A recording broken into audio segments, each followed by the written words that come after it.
Hello hi ಎಲ್ರಿಗೂ ನಮಸ್ಕಾರ. Welcome back to Janata Agent. ರಾಜಕಾರಣದಲ್ಲಿ ದೊಡ್ಡ ಸಂಚಲನವನ್ನು ಮೂಡಿಸಿದಂತಹ ನವೆಂಬರ್ ಕ್ರಾಂತಿಯಲ್ಲಿ ಮುಕ್ತಾಯವಾದಂತೆ ಕಂಡಿತು.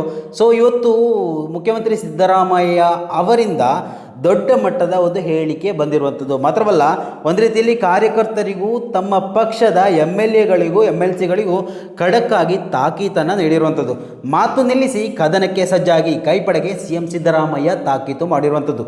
ಸಚಿವರು ಬೇಕಾಬಿಟ್ಟಿ ಹೇಳಿಕೆ ಕೊಟ್ಟು ಒಗ್ಗಟ್ಟು ಪ್ರದರ್ಶಿಸಬೇಕು, ಅಂದರೆ ಈ ಒಂದು ಬೇಕಾಬಿಟ್ಟಿ ಹೇಳಿಕೆಗಳನ್ನು ಬಿಟ್ಟು ಒಗ್ಗಟ್ಟನ್ನು ಪ್ರದರ್ಶನ ಮಾಡಬೇಕು, ಸದನದಲ್ಲಿ ಹಾಜರಿದ್ದು ವಿಪಕ್ಷವನ್ನು ಎದುರಿಸುವಂಥ ಒಂದು ಪ್ರಯತ್ನವನ್ನು ಮಾಡಿ ಅಂತ ಇವತ್ತು MLAಗಳಿಗೆ ಈ ಒಂದು ಸೂಚನೆಯನ್ನು ನೀಡಿರುವಂಥದ್ದು.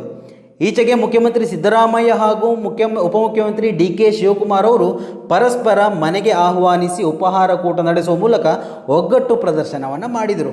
ಗುರುವಾರ ಅದರ ಮುಂದುವರಿದ ಭಾಗವಾಗಿ ಇಬ್ಬರೂ ನಾಯಕರು ಸಂಪುಟ ಸಹೋದ್ಯೋಗಿಗಳೊಂದಿಗೆ ಸಭೆ ನಡೆಸಿ ಒಗ್ಗಟ್ಟಿನ ಮಂತ್ರವನ್ನು ಪಠಿಸಿದರು.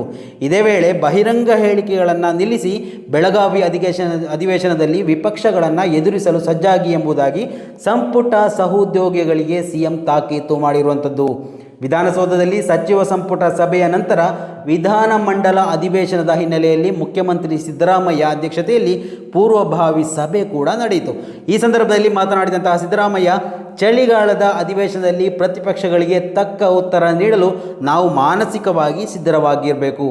ಒಂದು ವೇಳೆ BJP ಅವಿಶ್ವಾಸ ನಿರ್ಣಯ ಮಂಡಿಸುವುದಾದರೆ ಅದನ್ನು ಎದುರಿಸಲು ನಾವು ಸಿದ್ಧರಾಗಿರೋಣ ಅಂತ, ಎಲ್ಲರೂ ಒಟ್ಟಾಗಿದ್ದು ತಿರುಗೇಟು ಕೊಡೋಣ ಅಂತ ಅವರು ಹೇಳಿದರು. ಯಾರೂ ಕೂಡ ಸದನದಲ್ಲಿ ಗೈರಾಗಬೇಡಿ ಎನ್ನುವಂತಹ ಸೂಚನೆ ಕೂಡ ಬಂದಿರುವಂಥದ್ದು. ರಾಜಕೀಯ ವಿಚಾರವಾಗಿ ಯಾರೂ ಬೇಕಾಬಿಟ್ಟಿ ಹೇಳಿಕೆಗಳನ್ನು ನೀಡಿ ಅನಗತ್ಯವಾಗಿ ಎದುರಾಳಿಗಳಿಗೆ ಆಹಾರ ಆಗಬಾರ್ದು. ಹೀಗಾಗಿ ಎಚ್ಚರಿಕೆಯಿಂದ ಹೇಳಿಕೆಗಳನ್ನು ನೀಡಬೇಕು. ಅಧಿವೇಶನದ ಅವಧಿಯಲ್ಲಿ ಯಾವುದೇ ಕಾರ್ಯಕ್ರಮಗಳನ್ನು ಹಾಕಿಕೊಳ್ಳದೆ ಎಲ್ಲರೂ ಹಾಜರಾಗಬೇಕು ಎನ್ನುವಂತಹ ಸೂಚನೆಗಳನ್ನು ಕೂಡ ಹೈಕಮಾಂಡ್ ಕೊಟ್ಟಿರುವಂಥದ್ದು. ಆಡಳಿತಾರೂಢ ಕಾಂಗ್ರೆಸ್ನಲ್ಲಿ ನಾಯಕತ್ವ ಬದಲಾವಣೆ ಗೊಂದಲದ ಬೆನ್ನಲ್ಲೇ ಬರುವ ಡಿಸೆಂಬರ್ 8ರಿಂದ ನಡೆಯಲಿಕ್ಕಿರುವಂತಹ ಚಳಿಗಾಲದ ಅಧಿವೇಶನದ ವೇಳೆ ಪ್ರತಿಪಕ್ಷ BJP ಸರ್ಕಾರದ ವಿರುದ್ಧ ಅವಿಶ್ವಾಸ ನಿರ್ಣಯ ಮಂಡಿಸಲು ಮುಂದಾಗಿದೆ ಎಂಬ ಸುಳಿವು ಹಿನ್ನೆಲೆಯಲ್ಲಿ ತಮ್ಮ ಸಂಪುಟ ಸಹೋದ್ಯೋಗಿಗಳಿಗೆ ಈ ಸೂಚನೆಯನ್ನು ನೀಡಿರುವಂಥದ್ದು. ಸದನದಲ್ಲಿ ಪ್ರತಿಪಕ್ಷಗಳು ಆಕ್ರಮಣಕಾರಿಯಾಗಿ ಸರ್ಕಾರದ ಮೇಲೆ ಮುಗಿಬೀಳಬಹುದು. ಅದಕ್ಕೆ ನಮ್ಮ ಸಚಿವರು ಕೂಡ ಅಷ್ಟೇ ಪರಿಣಾಮಕಾರಿಯಾಗಿ ತಿರುಗೇಟು ನೀಡಬೇಕು. ಒಂದು ವೇಳೆ ಅವರು ಅವಿಶ್ವಾಸ ಮಂಡಿಸಲು ಮುಂದಾದರೆ ಅದಕ್ಕೂ ಮಾನಸಿಕವಾಗಿ ಸಿದ್ಧವಾಗಿರೋಣ, ಸಮರ್ಥವಾಗಿ ಎದುರಿಸಿ ತಕ್ಕ ಉತ್ತರ ಕೊಡಬೇಕು ಅಂತ ಅವರು ಸೂಚನೆಯನ್ನು ನೀಡಿರುವಂಥದ್ದು.